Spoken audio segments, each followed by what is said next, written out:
ஒரு அடர்ந்த காட்டு பகுதியில ராணி காகமும் ரகு காகமும் ஒரு புதருக்கு பின்னாடி ஒளிஞ்சிட்டு இருந்தாங்க. என்ன ரகு, காலையில இருந்து சாப்பிடாம கூட இங்க காத்துட்டு இருக்கோம். ஆனா இந்த பக்கம் ஒரு சின்ன பறவை கூட வர மாதிரியே தெரியலையே. ராணி, நம்ம நினைச்சது நடக்கணும்னா நம்ம இப்படி காத்துட்டு இருந்துதான் ஆகணும். இப்படி எல்லாம் சலிச்சுக்க கூடாது. கவனமா பாரு, ஏதாச்சும் ஒரு பறவை கண்டிப்பா வரும். ரகுவும் ராணியும் காட்டுல வாழ்ந்துட்டு வர சின்ன பறவைகளை கடத்திட்டு போய் வெளிநாட்டுல இருக்க பணக்கார பறவைகளுக்கு வித்துடுவாங்க. இப்படிதான் இவங்க ரொம்ப மோசமான பறவைகளா வாழ்ந்துட்டு வந்தாங்க.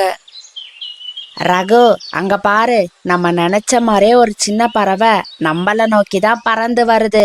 அதை எப்படியாச்சும் பேசி நம்ம வழிக்கு கொண்டு வரணும். இப்படி பேசின இவங்க 2 பேரும் அந்த சின்ன பறவை இருக்கிற இடத்துக்கு பறந்து போனாங்க.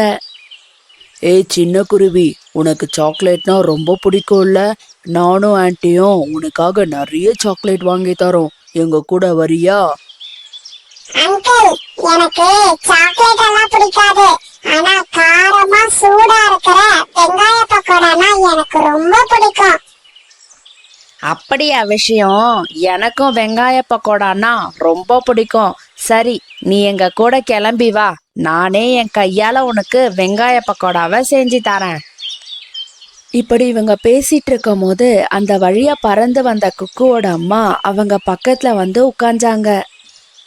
குக்கு, வீட்டுக்கு வராம இங்க என்ன பண்ணிட்டு இருக்க? நீ காணோன்னுட்டு நான் உன்னை ரொம்ப நேரமா தேடிட்டு இருக்கேன். அம்மா, இவங்க 2 பேரும் எனக்கு வெங்காய பக்கோடா செஞ்சு தரேன்னு சொன்னாங்க. நான் அவங்க கூட போயிட்டு வரவா? குக்கு, உனக்கு வெங்காய பக்கோடா தானே? அம்மா உனக்கு பிடிச்ச மாதிரி வீட்டுல செஞ்சு தரேன். சீக்கிரமா வா, வீட்டுக்கு போலாம். இப்படி பேசின சீதா குருவி குக்குவை அழைச்சிட்டு தன்னோட வீட்டுக்கு பறந்து போச்சு.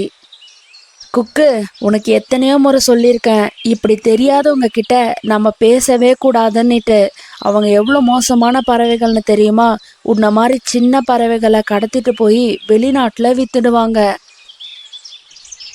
அம்மா, என்ன மன்னிச்சிடுங்க. இவ்வளவு மோசமான பறவைகளா இருப்பாங்கன்னு நான் கொஞ்சம் கூட எதிர்பார்க்கல. அவங்க எனக்கு வெங்காய பக்கோடா செஞ்சு தரேன்னு சொன்னாங்கம்மா. அதனாலதான் எனக்கு கொஞ்சம் ஆசையாயிடுச்சு.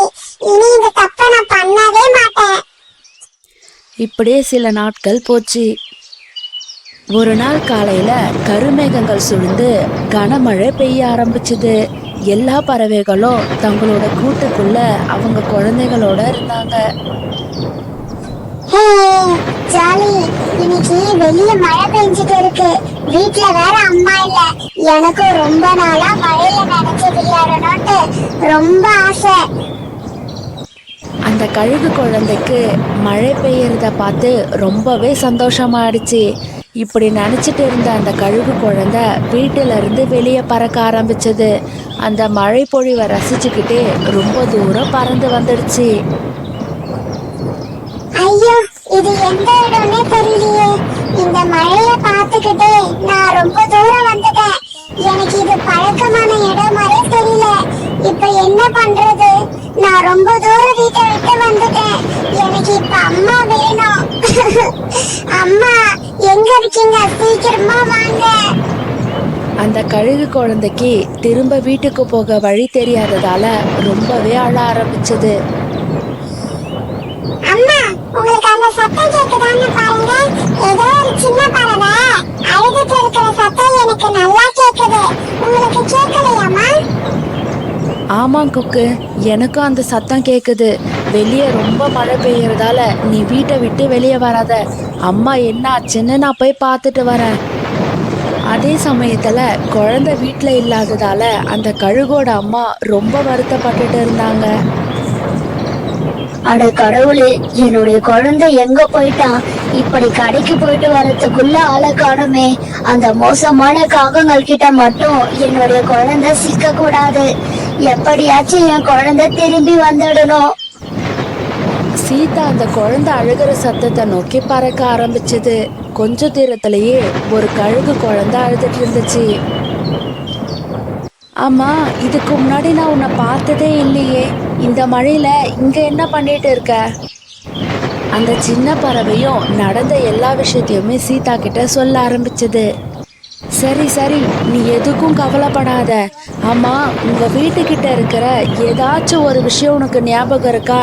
எனக்கு அதை சொன்னினா எனக்கு கொஞ்சம் ஈஸியா இருக்கும். ஆன்ட்டி, நீங்க சொன்ன மாதிரி எங்க வீடு எங்க தெரியுமா இருக்கும்? ரொம்ப தூரம் போகணும். ஆனா அங்க பெரிய மலை இருக்கும். அது பக்கத்துல நதிக்கரையும் இருக்கும் ஆன்ட்டி. எனக்கு அவ்வளவுதான் ஞாபகம் இருக்கு. எனக்கு இப்போ ஓரளவுக்கு உங்க வீடு எங்க இருக்குன்னு புரிஞ்சுக்க முடியுது.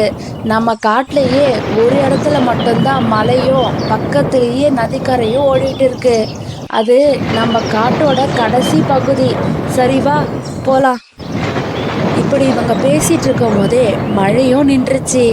உடனே சீதா அந்த குழந்தைய அழைச்சிக்கிட்டு அந்த குழந்தையோட வீட்டை நோக்கி பறக்க ஆரம்பிச்சுது. சீதா நினைச்ச மாதிரியே அந்த கழுகு குழந்தையோட வீடு இங்கதான் இருந்துச்சு.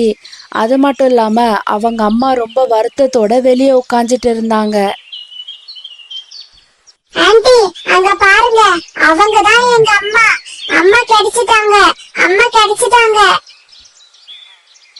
டேய் மகனே, நான் எத்தனை முறைடா உனக்கு சொல்லியிருக்கேன், வீட்டை விட்டு எங்கேயும் வெளியே போக கூடாதுன்னுட்டு.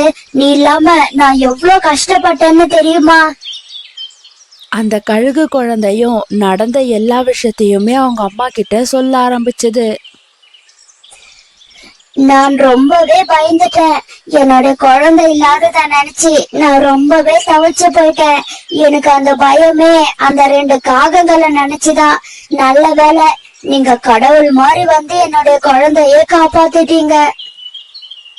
அந்த கழுகு குழந்தைய அவங்க அம்மா கிட்ட ஒப்படைச்சிட்டு சீதா குருவி தன்னுடைய வீட்டுக்கு பறந்து போயிடுச்சு. இப்படியே சில நாட்கள் போச்சு. ஒரு நாள் குக்கு தண்ணி குடிக்க நதிக்கரை கிட்ட பறந்து போச்சு. இத கவனிச்ச அந்த 2 மோசமான காகங்களும் குக்குவை கடத்திட்டு போய் ஒரு குகையில அடைச்சு வச்சாங்க. என்ன, குக்கு வீட்டை விட்டு போய் ரொம்ப நேரம் ஆச்சு, ஆனா இன்னும் வீட்டுக்கு வரல. எனக்கு ரொம்ப பயமா இருக்கு. குக்கு போய் தேடி பார்க்கலாம்.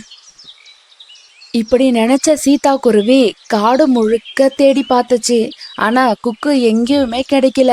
சீதாவுக்கு இப்ப நல்லாவே புரிஞ்சுச்சு, இதுக்கெல்லாம் காரணம் அந்த காகங்கள் தான் நீட்டு. சீதா உடனே அந்த கழுகக்கா கிட்ட பறந்து போச்சு. நடந்த எல்லா விஷயத்தையுமே சொல்ல ஆரம்பிச்சது. நீ கவலைப்படாத சீதா, குக்குவை எப்படியாச்சும் காப்பாத்திடலாம். சரி வா, அவங்க எங்க இருக்காங்கன்னு போய் பார்க்கலாம். இப்படி பேசிக்கிட்ட இவங்க 2 பேரும் காடு முழுக்க அலைஞ்சு திரிஞ்சு ஒரு மரத்து மேல உட்கார்ந்துட்டு இருந்தாங்க. அந்த சமயத்துல ரகுக்காகவும் அந்த வழியா பறந்து வந்துச்சு. கழுகக்கா, அங்க பாருங்க, அந்த மோசமான ரகுக்காகவும் இந்த பக்கம்தான் பறந்து வந்துட்டு இருக்கு. எனக்கு தெரிஞ்சு அதுகிட்ட கேட்டா கண்டிப்பா உண்மை தெரியும். ஏ ரகு, ஒழுங்கு மரியாதையா உண்மைய சொல்லிடு. குக்குவை எங்க மறைச்சு வச்சிருக்கீங்க? ரகு காகத்துக்கு கழுகக்காவை பார்த்ததும் ரொம்ப பயம் வந்துடுச்சு. அதனால உண்மைய சொல்ல ஆரம்பிச்சுது. கழுகக்கா, என்னை எதுவும் பண்ணிடாதீங்க. நான் எல்லா உண்மையும் சொல்லிடுறேன். எல்லாத்துக்கும் காரணம் அந்த ராணி தான். நீங்க காட்டுல இருக்க நடுப்பகுதி கிட்ட போங்க. அங்கதான் குக்குவை கடத்தி வச்சிருக்கு ராணி. ரகு இப்படி சொல்லி முடிச்சதும் கழுகக்காக்கு ரொம்ப கோவம் வந்து ரகுவை அடிக்க ஆரம்பிச்சது. உடனே சீதாவும் கழுகக்காவும் ரகு சொன்ன மாதிரி அந்த இடத்துக்கு பறந்து போனாங்க. இப்படி பறந்து போன இவங்க 2 பேரும் குக்குவை காப்பாத்திட்டு அங்க இருந்த ராணி காகத்தை அடிக்க ஆரம்பிச்சாங்க. இப்படி அடி வாங்கின ரகு காகமும் ராணி காகமும் அந்த காட்டை விட்டே பறந்து போயிட்டாங்க. அன்னிலிருந்து அந்த காட்டுல இருக்க எல்லா பறவைகளும் ரொம்ப சந்தோஷமா வாழ ஆரம்பிச்சாங்க.